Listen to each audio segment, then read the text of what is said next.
Yo tengo tres hijos, los dos últimos son, los dos hombrecitos son autistas, nacieron en el 95 y en el 97, y más o menos en el 97 cuando Héctor tenía 2 años y medio y no tenía mucho lenguaje, casi nada de lenguaje, lo llevamos a evaluar y bueno, el principio fue como empezar terapia de lenguaje, empezó terapia en grupo y ahí la terapista se dio cuenta que tenía algunos rasgos autistas y eso fue lo que nos dijo, ¿no? El niño tiene rasgos autistas. No fue al principio un diagnóstico, definitivamente, él tiene autismo y usualmente tampoco no se hace porque a ser tan pequeño todavía no se asume que se puede dar un diagnóstico. Bueno, eso fue en el año 97, empezamos terapia de lenguaje y Héctor hizo terapia de lenguaje más o menos hasta los 8 años. Mientras tanto, bueno, yo lo puse en colegio, iba a terapia de lenguaje, iba a terapia de aprendizaje, y iba al colegio. Al principio lo puse en colegios pequeñitos, en un nido que estaba por acá cerca, luego lo puse en otro colegio que estaba por acá cerca, donde también tenía más o menos un máximo de 7 alumnos por aula, más o menos. Ya, Adriano era el siguiente, se llevan de diferencia 1 año, 2 meses. Al principio pensábamos que tenía solamente como que una imitación de las cosas que hacía Héctor, porque Héctor gritaba bastante, lloraba mucho. Pero luego, bueno, sí, descubrimos que también tenía autismo y en ese tiempo no sabíamos mucho de autismo, pero ahora que sabemos hay un alto porcentaje de más o menos un 20% de que si tienes un hijo con autismo, el siguiente, sobre todo si es niño, también va a tener autismo. Héctor tuvo una escolaridad un poco regular, ¿no? Siempre estuvo en colegios de más o menos unos 13, 14 alumnos y bueno, tenía algunos comportamientos un poco difíciles, pero en medio de todo felizmente podía estar incluido dentro de un aula de chicos normales, ¿no? En el caso de Adriano, sí, siempre un poco más difícil, sus conductas eran un poco más agresivas y entonces lo tenían en colegios especiales, primero en algunos que son como que especializados en problemas de aprendizaje, personalizados, y luego también en 2 colegios especiales, particulares. Y bueno, Héctor sí siguió,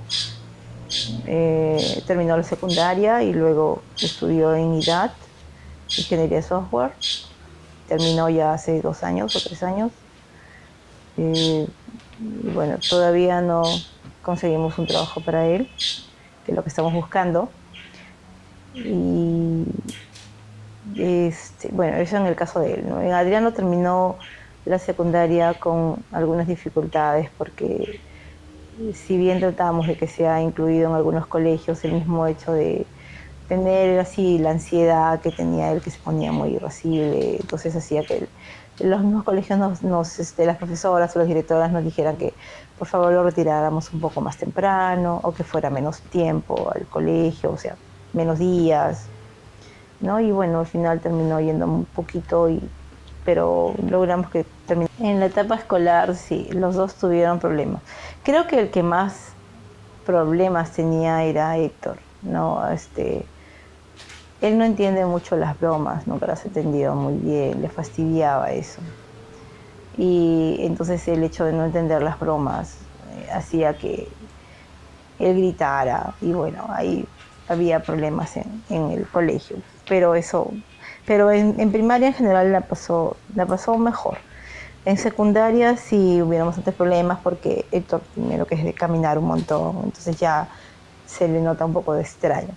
Y luego algunos chicos se dieron cuenta de que a él le molestaba cuando lo fastidiaban y bueno, lo fastidiaban para divertirse, ¿no? Y ese tipo de problema de que lo fastidiaban para divertirse continuó hasta cuando él estaba inclusive en IDAC, ¿no? Estudiando una carrera técnica. En el caso de Adriano, creo que también fue en la secundaria donde tuvo también algunos problemas de que lo molestaba, pero creo que muchos de los de las cosas que han ocasionado que él esté en contra del colegio tiene que ver más con lo que escuchaba de su hermano. Aparte de eso, bueno, en lo que es la parte académica, no, no iban a la par de todo del mundo, o sea, no del resto de los niños de su edad, o sea, no tenía, Adrián no tiene problemas con el lenguaje bastante más severos que Héctor, entonces invierte el orden de las palabras, su letra es muy grande, entonces en esa parte, bueno, eso no se toma mucho en cuenta o sea, tuvo vamos a decir que tuvo como que una adaptación de parte de las profesoras para que es lo que eran las evaluaciones. En el caso de Héctor también, porque Héctor tenía problemas para contestar preguntas, entonces sobre todo escritas, entonces la mayoría de las cosas eran orales. No, no, tampoco no es que lo haya buscado. O sea, no, no conocía mucho sobre autismo, no había tampoco sobre autismo. Ahora hay más organizaciones, pero no, o sea, solamente ahí busqué lo que era el hospital, me fui al hospital, iba a las terapias, buscaba eso, ¿no? Sí, pero en general que si he visto alguna sensación o algo de padres o algo, no. Sí, es difícil conseguir colegios, es difícil por un montón de razones. Una porque de repente, tú cuando tienes un niño normal lo que haces es ya, ok, lo quiero mandar o a tal colegio y veo cómo lo mando y tanta cosa más, pero en ese colegio de repente no encaja tu hijo y entonces, o lo pones, eliges por ejemplo, lo voy a poner en un colegio pequeño cerca de mi casa, pero tampoco no lo reciben. Yo busqué durante un tiempo bastantes colegios, sobre todo para el caso de Héctor, que tenía o sea, que podía estar dentro de un aula normal, porque yo ya sabía que él podía estar dentro de un aula normal, porque ya, sobre todo para la secundaria. Y bueno, sí, en muchos colegios no nos recibieron, inclusive en algunos que decían personalizado, yo iba y me decían ya no tenemos vacantes, o lo miraban, decían no trabajamos con este tipo de niños y tanta cosa más, ¿no? Entonces, bueno, eh, yo como mamá principalmente pensaba en ese tiempo que lo importante era un poco que la actitud del colegio, cómo recibía a tu niño. O sea, no tanto por obligación, sino porque de verdad querían darle la oportunidad. Entonces, para mí eso fue más importante que cualquier otra cosa, ¿no? O sea, justo como hablábamos en antes, la inclusión, o sea, las leyes sí pueden ser muy buenas, pero si tú ves que un colegio no está preparado para recibir a tu hijo, no le estás haciendo favor ni a tu hijo ni al colegio, ¿no? Eso es lo que yo creo. Por eso es que yo personalmente lo que decidí fue buscar a alguien que me diera la seguridad de que iban a trabajar con él. Sí, y, y bueno, después también o sea, sí, el doctor me decía, usted ya es una psicóloga, solamente le falta el título, ¿no? Pero y también era una cosa que me gustaba antes, pero bueno, cuando salí del colegio no lo había considerado, porque en ese tiempo no era, todavía no era una profesión, eran otras épocas, pues imagínate. Entonces no era una profesión como que tan rentable y cuando sale del colegio te dicen que vas a estudiar para que tengas trabajo y tal cosa. Pero sí, me encanta y sobre todo esta parte del campo, que es trabajar con ellos.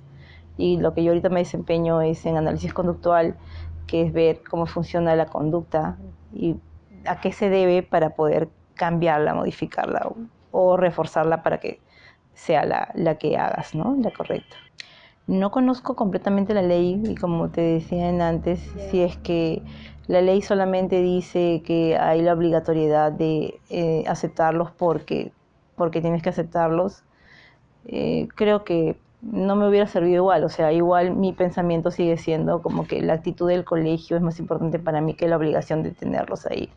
Entonces, o sea, yo no creo que en ese sentido, porque no conozco la ley, ojo, no lo conozco, de repente la ley dice que tiene el colegio la obligación de capacitarse de una manera muy consciente para poder recibir a estos niños, pero si es que no lo dice, no creo que haya gran diferencia. Ay, esa es una pregunta bien difícil y creo que es una de las que causa entre la mayoría de papás un temor muy grande, ¿no? Si me lo preguntas personalmente, o sea, personalmente, bueno, mi esposo y yo estamos viendo qué hacer. Eh, Algunas cosas como por ejemplo buscar de repente en el tiempo crear alguna casa de reposo. No, no de reposo exactamente, porque esa es una de las cuestiones que al ser alguna organización que tenga una casa como adecuada para ellos, para que puedan vivir independientemente.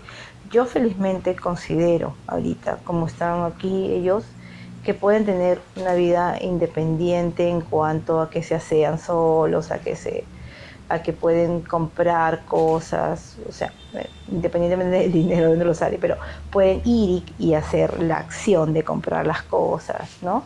Entonces, el resto es ver justamente cómo hacemos para dejarle un capital o cómo estamos bien hasta. Primero nos estamos cuidando para estar bien hasta lo más que se pueda. En cuanto al resto, si tú me preguntas en una cosa mucho más general, sí es un poco más complicado. En España hay ciertas casas en que ciertas organizaciones que están creando, en España y Estados Unidos, que están creando como condominios donde hay un departamento que viven uno o dos chicos con autismo que tienen un monitor, ¿no? Una persona que va y que los ayude y los prepara para hacer esas cosas. Y bueno, algo así nos gustaría fundar aquí, ¿no? Pero mientras que no salga algo así, lo que estamos haciendo es prepararlos. Queremos que Héctor consiga un trabajo. eh, y, y bueno, Adriano y Héctor, los dos, o sea, yo trabajo y los dos se quedan solos. Todo el día están solos, yo salgo a las 7:15. Y ellos están solos, ellos calientan su comida que yo les dejo servida, calientan su comida en la mañana, calientan su comida en la tarde, organizan su cuarto, se asean, ponen la ropa. Héctor ha aprendido a meter la ropa en la lavadora, a tender su ropa y tantas cosas más. O sea, les he tratado de un poco como que obligado a hacer que sean independientes, porque a veces cuando antes yo estaba en la casa, sí, pues yo hacía todo, ¿no? Creo que por eso es bueno también a veces que yo no esté, porque eso también un poco los limita, ¿no? Y eso, bueno, de resto, no sé. Por lo pronto espero vivir hasta los 100